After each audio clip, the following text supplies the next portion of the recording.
Struggling to keep your fire going? Your charcoal is dying out too soon because of one big mistake. One that most grillers don't even realize they're making. Let's fix it. A lot of people think you have to wait until your charcoal is fully ashed over before using it. But here's the truth. Waiting too long wastes time and burns through extra fuel for no real benefit. In fact, if you're using natural lump charcoal or briquettes without lighter fluid, there's no reason to wait for every piece to ash over. That idea mostly comes from people using lighter fluid because they need to burn off the chemicals before cooking. But if you're using a chimney starter, you're already skipping the lighter fluid, so you don't need to wait nearly as long as most people think. Waiting too long burns off usable fuel before you even start cooking. That means you'll be fighting to maintain temperature later in your cook when you don't even have to. So how do you know when your charcoal is ready? Here are 3 signs to look for. First, if you see flames reaching over the rim, that's a great sign your bottom coals are fully lit and the top ones are catching. This means the fire is spreading efficiently and your coals are nearly ready. Second, the top layer of charcoal should be starting to turn gray, but not completely white. Some ash is fine, but if you wait for everything to be fully ashed over, you're wasting time and fuel. Now the third thing.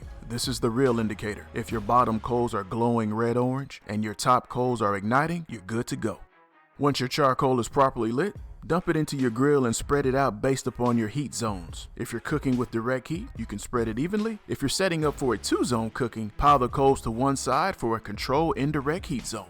If you've been waiting for all your coals to turn completely white, you're wasting precious heat and fuel. Instead, focus on flame height, light ash coverage, and a strong glow from below to know your charcoal is ready to go. If you like this tip, be sure to check out my Grill Temperature Zones Made Easy guide. It'll help you dial in your fire management like a pro. Check out the link down in the description below. Be sure to hit that like button, hit that subscribe button, and leave us a comment. We'd love to hear from you. Until next time, grill boldly, serve proudly, and enjoy the process. Now, here's a bonus tip for you. If your charcoal is giving off thick, dirty smoke like you see here, it's definitely not ready yet. That means you're still burning off impurities. But once you see that strong orange glow, your charcoal is fully lit and burning clean with little to no smoke. That's when you know it's go time.